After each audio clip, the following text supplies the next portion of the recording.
প্যাট কামিন্সের মতো হলিউড নায়কের মতো দেখতে নন, মিচেল মার্শ, ক্যামেরুন গ্রিনদের মতো বিশাল দেহী অ্যাথলেটও নন। গোফরেখা ভেদ করা কৌতুক মাখা হাসি, খুব সাধারণ একজন। অ্যাডিলেডে একবেলা ঘুরলে এমন 10 জন লোকের দেখা পাবেন আপনি। 22 গজে ভেগ বদলে ফেলেন যেন তাসমান সাগর থেকে উঠে আসা কোনো এক রুদ্রমূর্তি। মাঝে মাঝেই যেন পুরনো ইনিংসগুলো ফিরিয়ে আনবেনি।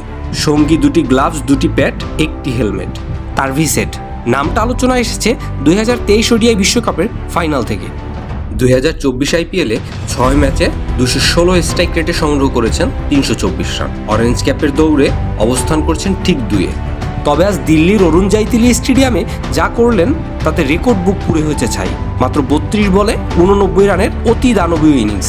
বাহবা দিতে হয় ঘরের ছেলে অভিষেক শর্মাকে। 12 বলের 46 রানের ইনিংসটা সাজানো ছিল 2-4 আর 6টি 6-এ। একটা দল একটা সিজনে কি করে এতটা কনসিস্টেন্ট হয়?